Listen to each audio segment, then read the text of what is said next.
চলে এলাম গল্প সমাহার বাই অপরাজিতা চ্যানেল থেকে। আমি অপরাজিতা। ভালোই আছেন নিশ্চয়ই সবাই। আজকে পড়ছি মানিক বন্দ্যোপাধ্যায়ের ছোট একটি গল্প। আজকের গল্পের নাম কুষ্ঠরোগীর বউ। সঙ্গেই থাকবেন। কোনো নৈসর্গিক কারণ থাকে কিনা ভগবান জানেন। মাঝে মাঝে মানুষের কথা আশ্চর্য রকম ফলিয়াও যায়। সমবেত ইচ্ছাশক্তির মর্যাদা দেবার জন্যও ভগবান বিনিদ্র রজনী যাপন করেন না। মানুষের মর্মাহত অভিশাপের অর্থ জ্বালাময় অক্ষমতা ঘোষণা করার অতিরিক্ত আর কিছুই নয়। তবু মাঝে মাঝে প্রতিফলন ফলিয়া যায়, যা বিষাক্ত এবং ভীষণ রকম।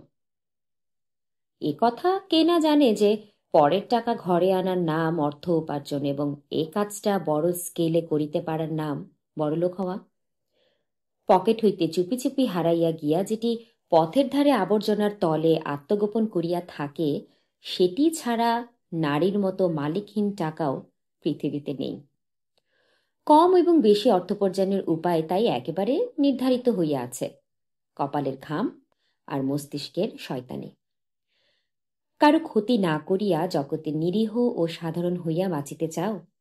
কপালের 500 ফোঁটা ঘামের বিনিময়ে একটি মুদ্রা উপার্জন করো, সকলে পিঠ চাপড়াইয়া আশীর্বাদ করিবে। কিন্তু বড়লোক যদি হইতে চাও, তবে মানুষকে ঠকাও, সকলের সর্বনাশ করো। তোমার জন্মগ্রহণের আগে পৃথিবীর সমস্ত টাকা মানুষ নিজেদের মধ্যে ভাগ করিয়া দখল করিয়া আছে। ছলে বলে কৌশলে যেভাবে পারো তাহাদের সিন্দুক খালি করিয়া নিজের নামে ব্যাংকে জমাও। মানুষ পায়ে ধরিয়া কাঁদিতে কাঁদিতে অভিশাপ দিবে তখন। ধনী হওয়ার এছাড়া দ্বিতীয় আর কোনো পন্থা নাই। সুতরাং বলিতে হয়, যতীনের বাবা অনন্যপায় হইয়াই অনেকগুলো মানুষের সর্বনাশ করিয়া কিছু টাকা করিয়াছিল। সকলের উপকার করিয়া টাকা করিবার উপায় থাকিলে এমন কাজ সে কখনো করিত না। তাই জীবনের আনাচে কানাচে তাহার যে সব অভিশাপ ও ঈর্ষার বোঝা জমা হইয়াছিল, সেজন্য তাহাকে সম্পূর্ণরূপে দায়ী করাও চলে না। তবু সংসারে চিরকাল পুণ্যের জয় এবং পাপের পরাজয় হইয়া থাকে, এই কথা প্রমাণ করিবার জন্যই যেন বাপের জমা করা টাকাগুলি হাতে পাইয়া ভালো করিয়া ভোগ করিতে পারার মাত্র 28 বছর বয়সে যতীনের হাতে কুষ্ঠরোগের আবির্ভাব ঘটিল। লোকে যা বলিয়াছিল অবিকল তাহাই, একেবারে কুষ্ঠব্যাধি। মহাশ্বেতা একদিন স্বামীকে জিজ্ঞাসা করিল, তোমার আঙুলে কি হয়েছে? কি জানি, একটা ফুসকুড়ির মতো উঠেছিল। মহাশ্বেতা আঙুলটা নাড়িয়া চাড়িয়া দেখিয়া বলিল, ফুসকুড়ি নয়, চারিদিকটা কেমন লাল হয়েছে। আঙুলটা কেমন যেন অসার অসার লাগছে শ্বেতা। একটু 3-4 আইডিন লাগিয়ে দেব, নয়তো বলো একটা চুমো খেয়ে দিচ্ছি, এক চুমোতে সেরে যাবে। আঙুলটা চুম্বন করিয়া মহাশ্বেতা হাসিল।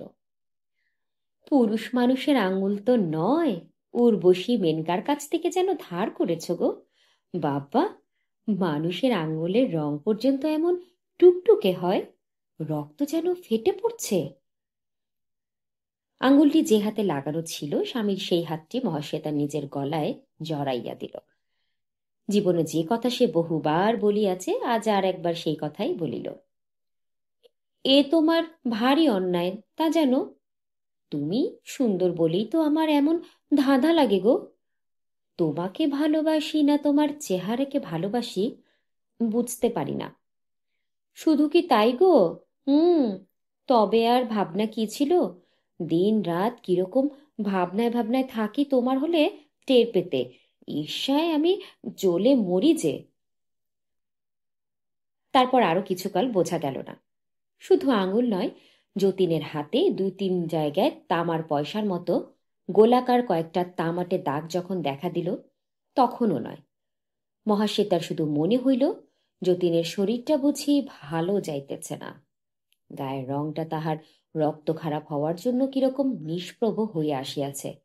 একটা টনিক খাওয়া দরকার। দেখো, তুমি একটা টনিক খাও গো।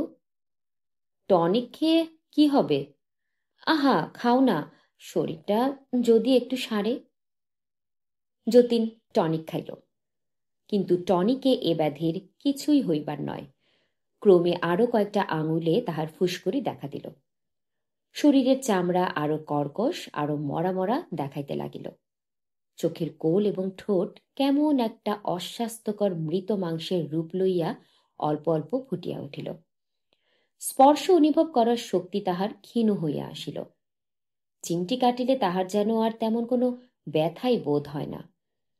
দিবারাত্রি একটা ভোঁতা অস্বাস্থ্যকর অনুভূতি তাহাকে বিষণ্ণ ও খিটখিটে করিয়া রাখিল, এবং সকলের আগে যে আঙুলের ছোট একটি ফুসকুড়িকে মহাশ্বেতা চুম্বন করিয়া ৩-৪ আইডিন লাগিয়া দিয়েছিল, সেই আঙুলেই তাহার পচন ধরিল প্রথম। ১৬ টাকা ভিজিটের ডাক্তার বলিলেন, আপনাকে বলতে সংকোচ বোধ করছি বৈকি, আপনার কুষ্ঠ হয়েছে। ৩২ টাকা ভিজিটের ডাক্তার বলিলেন, টাইপটা খারাপ, একেবারে সেরে উঠতে সময় নেবে। সেরে তাহলে যাবে ডাক্তারবাবু? যাবে না? ভয় পান কেন? রোগ যখন হয়েছে সারতেও পারে নিশ্চয়ই।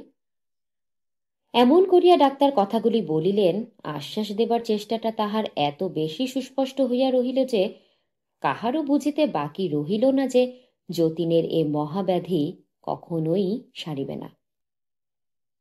১০০ টাকা ভিজিটের ডাক্তার বলিলেন, যতটা সম্ভব লোকালাইজড করে রাখা ছাড়া উপায় নেই, তার বেশি কিছু করা অসম্ভব। জানেন তো রোগটা ছোঁয়াচে, সাবধানে থাকবেন। আপনাকে তো বলাই বাহুল্য যে ছেলে মেয়ে হওয়াটা, বোঝেন তো? বোঝেন না? বোঝে না, যতীন বোঝে, মহাশ্বেতাও বোঝে, কিন্তু ৬ মাস আগে যদি এই বোঝাটা যাইত। মরিয়া গিয়াছে। বিমূঢ় আতঙ্কে বিহ্বলের মতো হইয়া সে বলিল, তোমার কুষ্ঠ হয়েছে? ও ভগবান, কুষ্ঠ! যতীন তখনও মরে নাই, মরিতেছিল। সাধারণ কথার সুর, তাল, লয়, মান সমস্ত বাদ দিয়া সে বলিল, কি পাপে আমার এমন হলো সেটা? তোমার পাপ কেন হবে গো? আমার কপাল। নিজের বাড়িতে আত্মীয় পরিজনের মধ্যে যতীন হইয়া রহিল অস্পৃশ্য। গৃহে সর্বত্র ঘুরিয়া বেড়াইবার স্বাদ থাকিলেও বাধা অবশ্য কেহই তাহাকে দিতে পারিত না, কিন্তু সে গোপনতা খুঁজিয়া লইল। বাড়ির একটা অংশ বিচ্ছিন্ন করিয়া লইয়া সেখানে নিজেকে সে নির্বাসিত ও বন্দি করিয়া রাখিল। মহাশ্বেতা ছাড়া আর কাহারও সেদিকে যাইবার হুকুম রহিল না। বন্ধুবান্ধব দেখা করিতে আসিয়া বাহির হইতে ফিরিয়া গেল। সামনাসামনি মৌখিক সহানুভূতি জানাইবার চেষ্টা করিয়া আত্মীয় স্বজন হইয়া গেল ব্যর্থ। যতীন নিজের পচন ধরা দেহকে কারো চোখের সামনে বাহির করিতে রাজি হইল না। নিজের ঘরে সে রেডিও বসাইল, স্তূপাকার বই আনিয়া জমা করিল, ফোন বসাইয়া বাড়ির অন্য অংশ এবং বাহিরের জগতের সঙ্গে একটা অস্পষ্ট চাপা শব্দের সংযোগ স্থাপিত করিয়া লইল।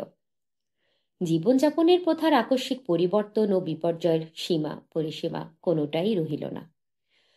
পৃথিবীর সমস্ত মানুষকে বর্জন করিলেও মহাশ্বেতাকে সে কিন্তু ছাড়িতে পারিল না। নিকটতম আত্মীয়ের দৃষ্টিকে পর্যন্ত পরিহার করিয়া বাঁচিয়া থাকার মতো মনের জোরে সে কোথা হইতে সংগ্রহ করিল বলা যায় না, কিন্তু মহাশ্বেতার সম্বন্ধে সে শিশুর মতোই দুর্বলচিত্ত হইয়া রহিল। আপনার সংক্রামক ব্যাধিটিকে আপনার দেহের মধ্যেই সংহত করিয়া রাখিয়া মৃত্যু পর্যন্ত টানিয়া লইয়া গিয়া চিতার আগুনে ভস্ম করিয়া ফেলিবার যে অনমনীয় প্রতিজ্ঞা সে অক্ষরে অক্ষরে পালন করিয়া চলিল, মনে হইল মহাশ্বেতাকে সে বুঝি তাহার সেই আত্মপ্রতিশ্রুতির অন্তর্গত করেই নাই। আত্মীয় পর সকলের জন্য সাবধান হইতে গিয়া মহাশ্বেতার বিপদের কথাটা সে বেমালুম ভুলিয়াও গিয়াছে। জীবনটা এতকাল ভাগাভাগি করিয়া আসিয়াছে বলিয়া দেহের এই কদর্য রোগের ভাগটাও মহাশ্বেতাকে যদি আজ সে গ্রহণ করিতে হয়, তাহার যেন কিছুই বলিবার নাই। স্ত্রীকে সে সর্বদা কাছে ডাকে, সব সময় কাছে রাখিতে চেষ্টা করে। কাছে বসিয়া মহাশ্বেতাকে তার সঙ্গে কথা বলুক, তাকে বই পড়িয়া শোনাক, রেডিওতে ভালো একটা গান বাজিতেছে, পাশাপাশি বসিয়া গানটা না শুনিলে একা ভালো লাগে না। ফোনে সে কার সঙ্গে কথা বলিবে নম্বরটা খুঁজিয়া বাহির করিয়া কানেকশন লইয়া রিসিভারটা মহাশ্বেতা তাহার হাতে তুলিয়া দিত। আর তা নয় হয়তো শুধু কাছে বসিয়া থাক, যতীন তাহাকে শুধুই দেখিবে। মহাশ্বেতা এসব করে। খানিকটা কল বনিয়া যাওয়া মানুষের মতো যতীনের নবজাগ্রত সমস্ত খেয়ালের কাছে সে আত্মসমর্পণ করিয়াছে। যতীন যা বলে নির্বিকার চিত্তে সে তাহাই পালন করিয়া যায়। যতীনের ইচ্ছাকে কখনো সংশোধিত অথবা পরিবর্তিত করিবার চেষ্টা করে না। তাহার নিরবিচ্ছিন্ন স্বামীর কথা শুনিয়া চলিবার রকম দেখিলে বুঝিতে পারা যায় না তাহার নিজেরও স্নানাহারের প্রয়োজন আছে, সুস্থ মানুষের সঙ্গলাভের প্রয়োজন আছে, কিন্তু আপন হলে একা থাকিবার প্রয়োজনও কিন্তু সেই সাথেই আছে। কিছুক্ষণ তার নিজের সময় তো দরকার। যতীন খেয়াল করিয়া ছুটে দিলে সে খাইতে যায়। যতীন মনে করাইয়া দিলে বিকালে তাহার একটু বাগানে বেড়ানো হয়। তা না হইলে নিজের কথা একেবারে ভুলিয়া গিয়া যতীনের পরিবর্তনশীল ইচ্ছাকে সে অক্লান্ত তৎপরতার সহিত তৃপ্ত করিয়া চলে। অথচ যাচিয়া সে কিছুই করে না। যতীনের দরকারি সুখ সুবিধাগুলির জন্য ধরা বাঁধা যেসব নিয়মের সৃষ্টি হইয়াছে সেগুলি যথারীতি পালিত হয় কিনা এই বিষয়ে সে নজর রাখে, কিন্তু যতীনের স্বাচ্ছন্দ্য বাড়াইবার জন্য, যতীনকে তাহার নিজের খেয়ালে সৃষ্টি করিয়া লওয়া আনন্দের অতিরিক্ত সব কিছু দেবার জন্য এবং সকল্পিতভাবে কোনো উপায়ে দিন ও রাত্রির 24টা ঘণ্টার মধ্যে মহাশ্বেতা একটিও আবিষ্কার করে না। তাহাদের সংযোগ বা সহযোগ রূপান্তর পরিগ্রহ করিয়াছে। তাহাদের জীবনের একটি সমবেত গতি ছিল একত্রে। জীবনের পথে পাশাপাশি চলিবার কতগুলো রীতিও ছিল। সে গতিও এখন রুদ্ধ হইয়া গিয়াছে, সেসব রীতিও গেছে বদলাইয়া। পুরানো ভালোবাসা, পুরানো প্রীতি, পুরানো কৌতুক নূতন ছাঁচে ঢালিয়া লইতে হইয়াছে। বিবাহের 4 বছর পরে পরস্পরের সঙ্গে আবার তাহাদের একটি নবতর সম্পর্ক স্থাপন করিবার প্রয়োজনও দেখা দিয়েছে। পূর্বতন বোঝাপড়াগুলি আগাগোড়া বদলাইয়া ফেলিতেও হইয়াছে। প্রথম দিকে যে মুহ্যমান অবস্থাটি তাহাদের আসিয়াছিল সেটুকু কাটিয়া যাওয়ার আগে আপনা হইতে এমন কতগুলি পরিবর্তন সংঘটিত হইয়া গিয়াছে, যাহা খেয়াল করিবার অবসরও তাহাদের থাকে নাই। চিকিৎসার বিপুল আয়োজনের সঙ্গে সামঞ্জস্য রাখিয়া রোগী ও সুস্থ মানুষের শয্যা গিয়াছে পৃথক হইয়া। কথা বলিবার সময় শুধু হাসিয়া কথা বলিবার প্রয়োজন সম্পূর্ণরূপে বাতিল হইয়া গিয়াছে। যার নাম দাম্পত্য লাভ এবং যাহা 9টির মধ্যে প্রায় সবগুলি উপভোগ্য রসে সমৃদ্ধ, 2টি পৃথক শয্যার মাঝে চির খাইয়া তাহা নিঃশব্দে মরিয়া গিয়াছে। দিবারাত্রির মধ্যে একটি চুম্বনও আজ আর পৃথিবীর কোথাও অবশিষ্ট নাই। চোখে চোখে চাহিয়া এখন তাহারা শুধু দেখিতে পায় একটা অবিশ্বাস্য অপ্রকাশিত বেদনা। এই জিজ্ঞাসায় পরিণত হইয়া আছে, এ কি হল? মহাশ্বেতা দিনরাত বোধ হয় এই কথাটাই ভাবে। তাহার ঠোঁট দুটি পরস্পরকে দৃঢ় আলিঙ্গন করিয়া আহরণ করিয়া উঠিয়া থাকে। ছোট ছোট নিঃশ্বাস ফেলিতে ফেলিতে এক এক সময় সে শুধু বেশি বাতাসের প্রয়োজনে জোরে নিঃশ্বাস গ্রহণ করে। দীর্ঘশ্বাসের মতো শোনায়, অনেকটা অদৃষ্টকে অভিশাপ দেবার মতো শোনায়। যতীন অনুযোগ করিয়া বলে, দিনরাত তুমি এমন করো কেন? মহাশ্বেতা ঠোঁট নাড়িয়া উচ্চারণ করে, কেমন করি? কিছু করি না তো। যতীন হঠাৎ হঠাৎ কাঁদো কাঁদো হইয়া বলে, এমনিতেই আমি মরে আছি, তারপর তুমিও যদি আমার মনে কষ্ট দাও। যতীন ভুলিয়া যায়। ভুলিয়া গিয়া সে মহাশ্বেতার হাত চাপিয়া ধরে। প্রথম দিকে তাহার ঘায়ে ব্যান্ডেজ বাঁধা হইত, আজকাল আলো ও বাতাস লাগাবার জন্য খুলিয়া রাখা হয়। ডাক্তার দিনে 5-6 বার ধুইয়া যতক্ষণ সম্ভব রোদে ঘাগুলি মেলিয়া রাখিবার ব্যবস্থা দিয়াছেন। ব্যান্ডেজ শুধু রাত্রির জন্য। মহাশ্বেতা তাহার 3টি চামড়া তোলা ফাটিয়া যাওয়া আঙুলের দিকে চাহিয়া থাকে, শুধুই চাহিয়া থাকে। আঙুলগুলি তাহার হাতে লাগিয়া আছে বলিয়া বারেকের জন্য সে শিহুরিয়া হয়ে ওঠে না। মনে হয় যতীন অনুরোধ করিলে তাহার হাতে কনুয়ের অল্প নিচের টাকার মতো চওড়া যে ক্ষতটি ছোট ছোট রক্তাভ গোটায় উর্বর হইয়া হইয়াছে। মহাশ্বেতা সেখানে চুম্বনও করিতে পারে। যতীন হাত সরাইয়া লয়, রাগ করিয়া বলে, তুমি আমায় ঘেন্না করছো শ্বেতা? মহাশ্বেতা এই কথা অনুমোদন করিবার সুরে রাগিয়া বলে, কখন আবার ঘেন্না করিলাম গো? তবে অমন করে তাকাও কেন? কেমন করে তাকাই? এরকম অবস্থায় এ ধরনের পাল্টা প্রশ্ন মানুষের সহ্য হয়? যতীন উঠিয়া বারান্দায় গিয়া বেলা 12টার কড়া রোদে পাতিয়া রাখা ইজি চেয়ারটিতে কাত হইয়া এলাইয়া পড়ে। বৈশাখী সূর্যের এ অম্লান কিরণ ভালো মানুষের হয়তো 5 মিনিটের বেশি সহ্য হয় না, কিন্তু যতীনের অনুভব শক্তি ভোঁতা হইয়া গিয়াছে। ঘণ্টার পর ঘণ্টা সে সেই রোদে নিজেকে মেলিয়া রাখিয়া পড়িয়া থাকে। রোদ সরিয়া গেলে ইজি চেয়ারটাও সে সরাইয়া লইয়া যায়। ডাক্তারের কাছে যে সূর্যালোকের মধ্যে অদৃশ্য আলোর গুণের কথা শুনিয়াছে, সে আলোককে যতীন প্রাণপণে কাজে লাগায়, অপচয় করিতে পারে না। খানিক পরে ডাকিয়া বলে, এদিকে শোনো তো শ্বেতা। মহাশ্বেতা আসিলে বলে, এইখানে একটু বসো। মহাশ্বেতা যতীনের কাছে ছায়ায় বসে। নিকটবর্তী রোদের ঝাঁজে তাহার ঘর্মাক্ত দেহ শুকাইয়া উঠিয়া জ্বালিয়া করতে থাকে, কিন্তু সে উঠিয়া যায় না। জ্যোতির্ময়ী পতিব্রতার মতো স্বামীর কাছে বসিয়া ঝিমায়। যতীন বলে, আমার তেষ্টা পেয়েছে। মহাশ্বেতাকে তাহাকে জল আনিয়া দেয়। যতীন বলে, আমার আরেকটা বালিশ চাই। মহাশ্বেতা তাহাকে আরেকটা বালিশ আনিয়া দেয়। যতীন বলে, এনে দিলেই হলো বুঝি, মাথার নিচে দিয়ে দাও। মহাশ্বেতা বালিশটা তাহার মাথার নিচেও দিয়া দেয়। যতীন রুক্ষ দৃষ্টিতে চাহিয়া বলে, কি ভাবছ শুনি? মহাশ্বেতা বলে, কি ভাবব? বৈশাখী দুপুরটি গুমোটে জমিয়া ওঠে। রাত্রে ঘুম ভাঙিয়া মহাশ্বেতা দেখিতে পায় যতীন তার বিছানায় উঠিয়া আসিয়াছে। দেখিয়া মহাশ্বেতা চোখ বুজে। সারা রাত্রি আর সে চোখ খোলেই না। এ জগতে সবই যখন ভঙ্গুর, মনুষ্যত্বের ভঙ্গুরতার বিস্মিত হওয়ার কিছুই থাকে না। মানুষের সঙ্গে মানুষের স্বভাবও ভেঙে পড়ে। আজ যে রাজা ছিল, কাল সে ভিখারি হলেই যদি বা এটুকু বোঝা যায় যে লোকটা চিরকালই ভিখারি ছিল না, তার বেশি আর কিছুই বোঝা যায় না। সংকীর্ণ কারাগারে নিজের বিষাক্ত চিন্তার সঙ্গে দিবারাত্রি আবদ্ধ থাকিয়া যতীন দিনের পর দিন অমানুষ হইয়া উঠিতে লাগিল। বিভৎস রোগটা তাহার না কমিয়া বাড়িয়াই চলিল। তার সুশ্রী রমণীয় চেহারা কুৎসিত হইয়া গেল। বাহিরের এই কদর্যতা তাহার ভিতরেও ছাপ মারিয়া দিল। তার সঙ্গে কয়েক ঘণ্টা একত্র থাকাও মুহ্যমানা মহাশ্বেতার পক্ষে অসম্ভব হইয়া উঠিয়াছিল। মেজাজটা যতীনের একেবারে বিগড়াইয়া গিয়াছে। মাথায় রক্ত চলাচলের মধ্যে তাহার কি গোল বাঁধিয়াছে বলা যায় না। চোখ দুটি মেজাজের সঙ্গে মানাইয়া দিবারাত্রি আরক্ত হইয়া আছে। গলার আওয়াজ তার চাপা ও কর্কশ হইয়া উঠিয়াছে। মাথার চুলগুলি অর্ধেকের বেশি উঠিয়া গিয়া পাতলা হইয়া আসিয়াছে।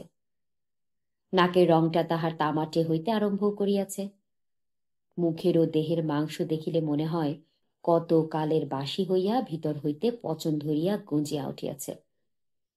কোণঠাসা হিংস্র জন্তুর মতো উগ্র ভীতিকর ব্যবহারে মহাশ্বেতাকে সে সর্বদার জন্য সন্ত্রস্ত করিয়া রাখিতে শুরিয়াও করে দিয়েছে।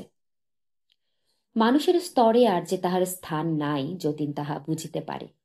মানুষের শ্রদ্ধা, সম্মান ও ভালোবাসা পাওয়ার আশা এ জীবনের মতো তাহার ঘুচিয়া গিয়াছে। সে কাছে আসিতে দেয় না বলিয়া কেহ তাহার খোঁজ খবর নেয় না। এই আত্মপ্রবঞ্চনাকে আশ্রয় করিয়া থাকিতে সে রাজি নয়। মহাশ্বেতার নির্বাক ও নির্বিকার আত্মসমর্পণকে সে অসাধারণ ঘৃণার অস্বাভাবিক প্রকাশ বলিয়া চিনিতে পারিয়াছে।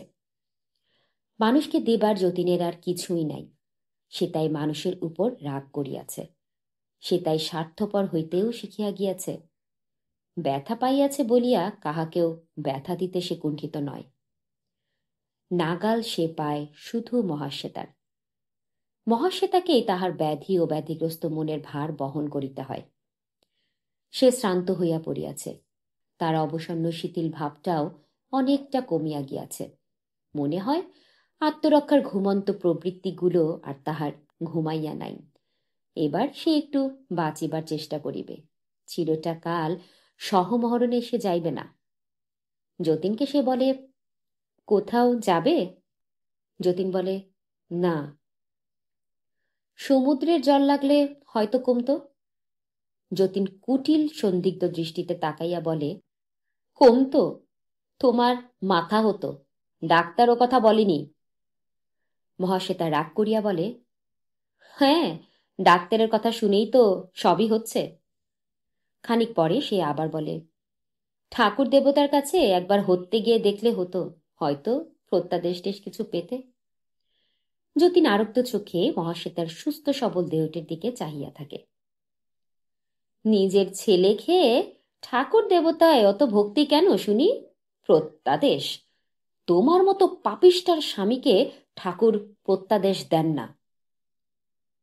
ব্যাপারটা মাসখানেক পুরনো। যতীন ঘটনাটির সংক্ষিপ্ত ইতিহাস শুনিয়াছে, কিন্তু দৈব দুর্ঘটনায় সে বিশ্বাস করে নাই। মহাশ্বেতাকে সন্দেহ করিয়াছে, সন্দেহটা মনে মনে নাড়াচাড়া করিতে করিতে নিজের তাহাতে প্রত্যয় জন্মাইয়াছে এবং উগ্র উত্তেজনার একটা পুরা দিন পাগল হইয়া থাকিয়াছে। মহাশ্বেতা কিছু প্রকাশ করে না। জেরার জবাবে এমন সব কথা বলে যে যতীন বিশ্বাস করিতে পারে না। জোড়াতালি দেবার চেষ্টাটা তাহার ধরা পড়িয়া যায়। তাছাড়া মহাশ্বেতা এমন এমন ভাব দেখায় যেন এটা সম্পূর্ণভাবে তাহারই ব্যক্তিগত জীবনের ঘটনা। এমনও যদি হয় যে এ ব্যাপারে তাহার হাত ছিল, দৈবের চেয়ে সেই বেশি ঘটনা, এবং সেই ঘটনাকেই সে দায় বলিবার অধিকার যতীনের নাই। সে তাহার জীবনের সঙ্গে সম্পর্কহীন প্রাসঙ্গিক আলোচনা তুলিয়া অনর্থক উদ্বিগ্ন হইতেছে। মহাশ্বেতার কপালে দুঃখ ছিল, সব দিক দিয়া বঞ্চিত হওয়ার বিধিলিপি ছিল। সে দুঃখ পাইয়াছে, বঞ্চিতও হইয়াছে। যতীনের কি? সে কেন ব্যস্ত হয়? তার স্বামী বলিয়া যতীন দেবতার প্রত্যাদেশও পাইবে না, এ কথাটা মহাশ্বেতার সহ্য হয় না। সে বলে, ছেলে মেয়ে করে তো মরছ, গুণে জেনেছ ছেলে? হ্যাঁ? যতীনের চোখে প্রত্যাদেশকারী দৃষ্টি ফুটিয়া ওঠে। ছেলে নয়? ওরা যে বলল ছেলে, আমার চেয়ে ওরা বেশি জানে। যতীন তখন আর কিছু বলে না, চুপচাপ ভাবিতে থাকে। পরদিন দুপুরে যতীনের রোদটুকু হরণ করিয়া আকাশ ভরিয়া মেঘ জমিলে মহাশ্বেতার কাছে, খুব কাছে, তাকে আহ্বান করে। বাহিরে ব্যাকুল বর্ষণ শুরু হইলে হঠাৎ সে বহুদিনের ভুলিয়া যাওয়া অভিমানের সুরে বলে, মেয়ের বুঝি দাম নেই? মহাশ্বেতা অবাক হইয়া বলে, তুমি এখনো সে কথাই ভাবছ? যতীন বলে, কি করেছিলে? গলা টিপে তুমি তাকে মারতে পারোনি শ্বেতা? না, নাকি তাও পেরেছিলে? বলো। মহাশ্বেতা বলে, আবল তাবল কথার আমি জবাব দেব?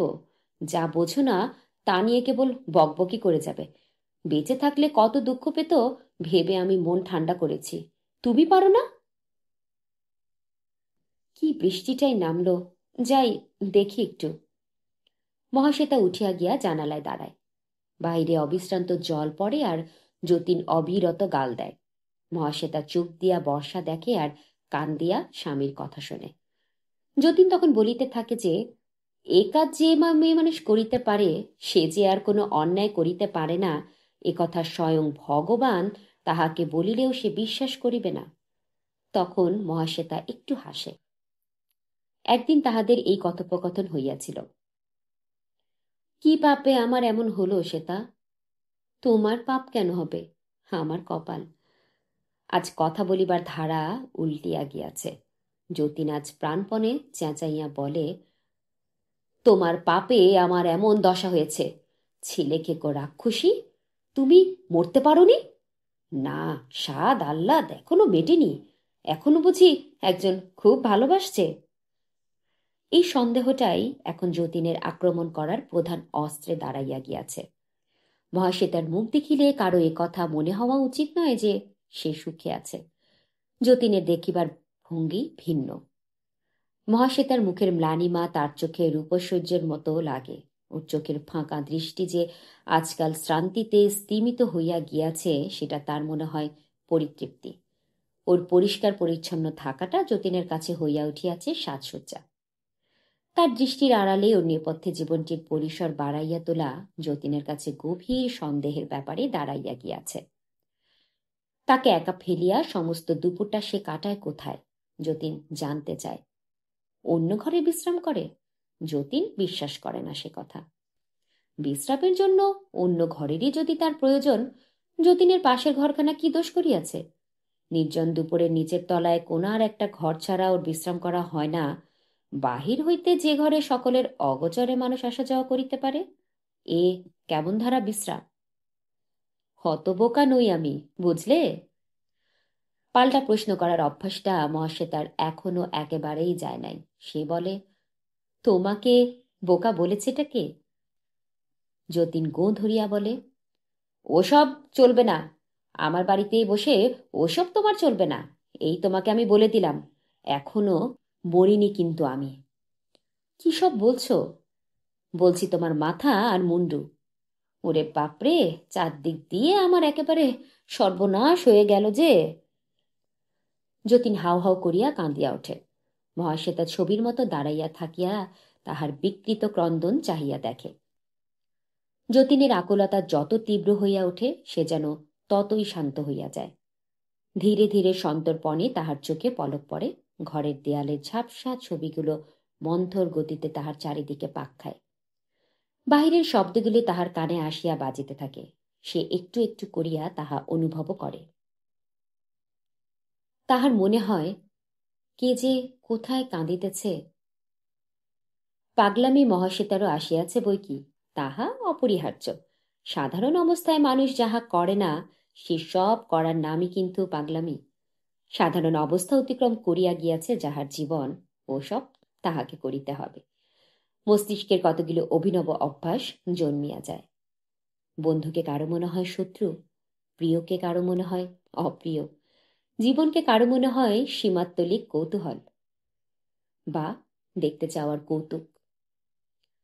দুঃখ দেখিলে কেহ কাঁদিয়াই মরিয়া যায়, কেহ উদাস দৃষ্টিতে চাহিয়া ভাবে বিকালে চা পান করা হয় নাই বলিয়া মাথাটা ঝিমঝিম করিতেছে।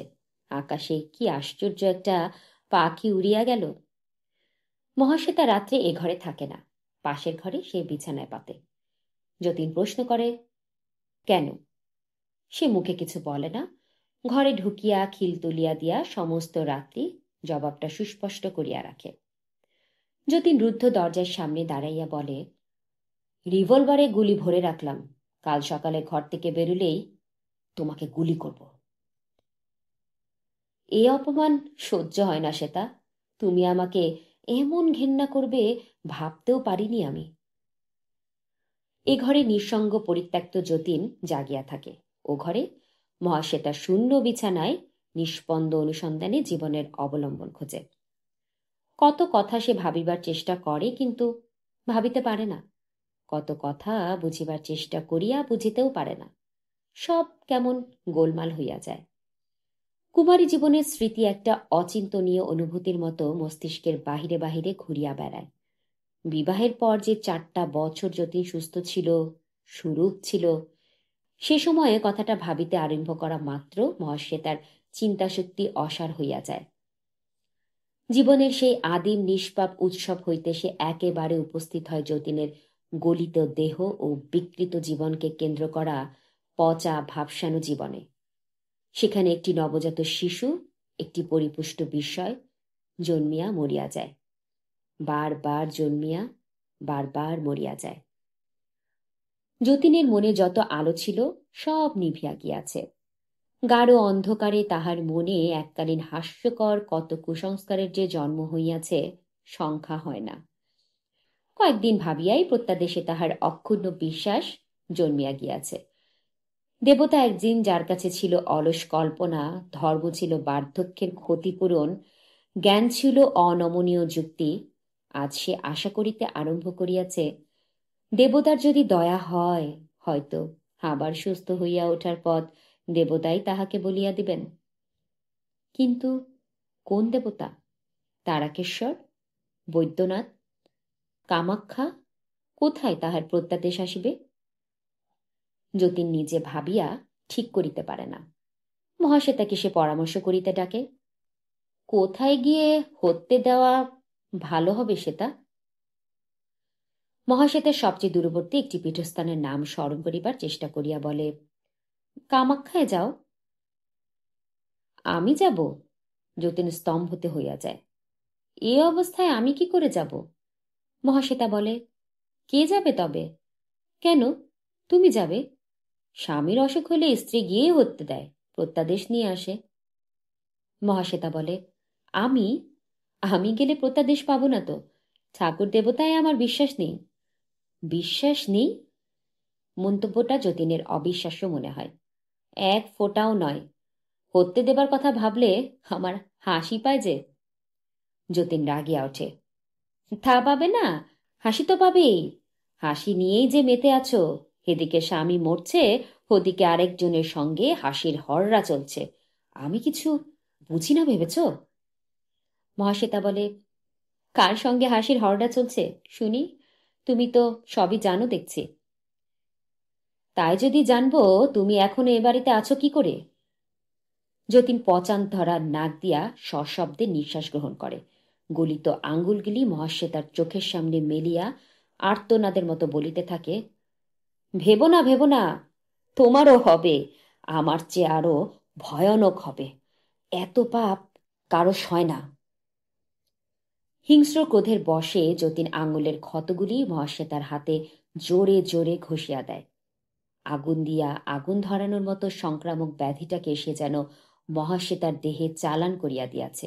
এমনি একটা উগ্র আনন্দে অভিভূত হইয়া বলে, ধরল বলে, তোমাকেও ধরল বলে, আমাকে ঘেন্না করার শাস্তি তোমার এবার জুটবে, আর দেরি নেই। এই অভিশাপ দেওয়ার পর মহাশ্বেতা যতীনকে একরকম ত্যাগই করিল।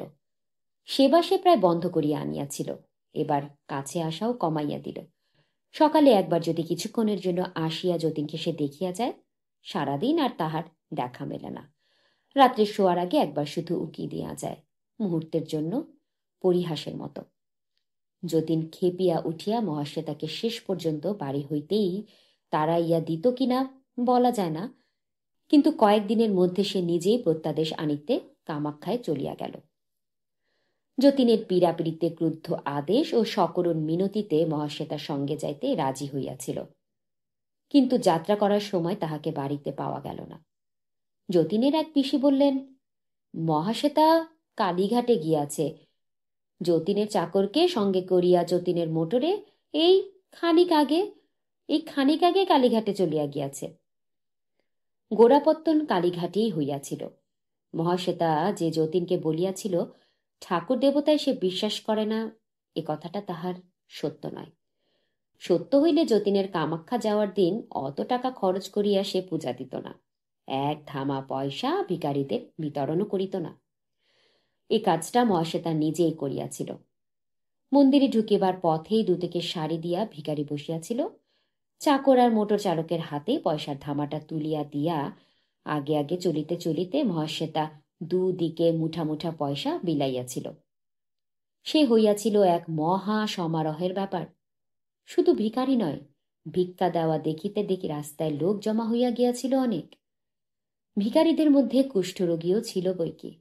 হাতে পায়ে কারো ছিল চট বাঁধা, কারো নাক গলিয়া গিয়া একটা গহ্বরে পরিণত হইয়াছিল, কারো সমস্ত মুখের ফাঁপানো মাংস বড় বড় গোটায় ভরিয়াছিল, কারো কবজির কাজ হইতে দুটি হাত বহুকাল আগে খসিয়া গিয়া ঘাস শুকাইয়া হইয়াছিল মসৃণ। এদের পয়সা দেবার সময় মহাশ্বেতার একটি মুষ্টিতে কুলায় নাই। এদের দিয়া এক ধামা পয়সায় খুলানোও যায় নাই। বাড়ি ফিরিয়া সেদিন বিকালে মহাশ্বেতা কুষ্ঠাশ্রম খুলিয়াছে। চাকর সেদিন পথ হইতে 5 জন ভিখারিকে ধরিয়া আনিয়াছিল। তাহাদের মধ্যে 2 জন হাজার সুখ ও স্বাচ্ছন্দ্যের লোভেও এখানে থাকিতে রাজি হয় নাই। বাকি 3 জন সে হইতে আরাম করিয়া জাঁকিয়া বসিয়াছে, খায় দায় ঘুমায়, আর মহাশ্বেতাকে ক্ষণে ক্ষণে ধনে পুত্রে লক্ষ্মী লাভ করায়। আর তাহাদের কোনো কাজ নাই। 7 দিনের মধ্যে মহাশ্বেতার আশ্রমবাসীদের সংখ্যা দাঁড়িয়েছে 21 জন। আত্মীয় স্বজন সকলকে সে ভিন্ন বাড়িতে স্থানান্তর করিয়াছে। মাহিনা করা কয়েকজন চাকর দাসী ম্যাথরার বাড়ি ভরা কুষ্ঠরোগীর সঙ্গে সে এখানে বাস করে একা। সকালে বিকালে এদের দেখিয়া যাওয়ার জন্য সে একজন ডাক্তারও ঠিক করিয়াছে, দুজন অভিজ্ঞ নার্সের জন্য বিজ্ঞাপন দেওয়া হইয়াছে। ডাক্তার বলিয়াছে, এখানে আপনাকে কুষ্ঠাশ্রম খুলতে দেবে না। কেন? শহরের মাঝখানে এ ধরনের আশ্রম কি খুলতে দেয়? মহাশ্বেতা আশ্চর্য হইয়া বলিয়াছে, ওরা তো শহরের রাস্তায় রাস্তায় ঘুরিয়া বেড়াচ্ছিল, আমি বাড়ির মধ্যে ভরে বিপদ আরো কমিয়েছি বই কি। ডাক্তার একটু হাসিয়া বলিয়াছে, তবু দেবে না। তবে কি জানেন, এসব হলো সৎ কাজ, সহজে কেউ বাধা দিতে চায় না। পাড়ার লোকে নালিশ করবে, সেই নালিশের তদবির হবে, তারপর আপনার কাছে নোটিশ আসবে। তখনও 2 মাস আপনি চুপ করে থাকতে পারবেন, ফের আরেকটা নোটিশ এলে তখন ধীরে সুস্থে সরিয়ে নেবার ব্যবস্থা করবেন। ডাক্তারের এত কথার জবাবে মহাশ্বেতা বলিয়াছে, কুষ্ঠ কি ভয়ানক রোগ ডাক্তারবাবু। ডাক্তার তাহার বিপুল অভিজ্ঞতায় আবার অল্প একটু হাসিয়াছে। এরকম কত রোগ সংসারে আছে, মানুষকে একেবারে নষ্ট করে দেয়। বংশের রক্তধারার সঙ্গে পুরাশনল কমে মিশে থাকে এমন একটা রোগ, সেই রোগটা নয় মিসেস দত্ত, বংশ, পুরুষানুক্রম। কে জানে ডাক্তার কতখানি টের পাইয়াছিল। যতীন শুধু সন্দেহ করিয়া খেপিয়া উঠিয়াছিল, ভাবিয়াছিল তাকেই মহাশ্বেতা বঞ্চনা করিয়াছে। ডাক্তার জানিয়াও নির্বিকার হইয়াছে। হয়তো মনে মনে ডাক্তার সমর্থনও করে। জ্ঞানী ও অজ্ঞানীর মধ্যে একটু পার্থক্য তো থাকিবেই। নার্স ঠিক হওয়ার আগেই যতীন ফিরিয়া আসিল। সে ঠিক প্রত্যাদেশ পায় নাই, কেমন একটা স্বপ্ন দেখিয়াছে যে কুণ্ড হইতে একটি সাদা ফুল আনিয়া মাদুলি করিয়া ধারণ করিলে সে নিরোগ হইতে পারে। বাড়ি ফেরার আগেই যতীন মাদুলি ধারণ করিয়াছে। বাড়ির ব্যাপার দেখিয়া তাহার চমক লাগিয়া গেল। এসব কি করেছ শ্বেতা? মহাশ্বেতার মন অনেকটা শান্ত হইয়া আসায় বুদ্ধিটাও তাহার বেশ পরিষ্কার ছিল। সে বলিল, তোমার কল্যাণের জন্যই করেছি। কালীঘাটে একজন সন্ন্যাসীর দেখা পেলাম, অমন তেজানো সন্ন্যাসী আমি জীবনে কখনো দেখিনি গো। চোখ যেন আগুনের মতো আলো দিচ্ছে। তিনি বললেন, কুষ্ঠাশ্রম করো, তোর স্বামী ভালো হয়ে যাবে। মাদুলি ধারণের প্রভাব তখনও যতীনের মনে প্রবল হইয়া আছে। সে অভিভূত হইয়া বলিল, সত্যি? তোমার কাছে মিছে মিছে বলছি? তুমি সে সন্ন্যাসীকে দেখনি? দেখলে তোমার শরীরে কাঁটা দিয়ে উঠত। আমাকে কথাগুলি বলে কোন দিকে যে চলে গেলেন কিছুই বুঝতে পারলাম না। যতীন আফসোস করিয়া বলিল, একটা ওষুধ টষুধ যদি চেয়ে নিতে সে। তা বাড়ির যে অংশ যতীনের ছিল সে আবার সেইখানেই আশ্রয় গ্রহণ করিল। মাদুলি আর সন্ন্যাসীর ভরসায় মেজাজটা সে অনেকখানি নরম করিয়াই রাখিল। কিন্তু মহাশ্বেতা কাছেই ভেরে না। কামাখ্যা যাওয়ার আগে যেমন ছিল তেমনি দূরে দূরে থাকে। কুষ্ঠাশ্রম লইয়া সে মাতিয়া উঠিয়াছে। 21টি অধিবাসীর সঙ্গে 25-এ পৌঁছিলে তার যেন আনন্দের সীমা থাকে না। দিবারাত্রি সে পথে কুড়ানো এই বিকৃত গলিত মানুষগুলির সেবা করে। মায়ের মতো তাহার মমতা, মায়ের মতো তাহার সেবা।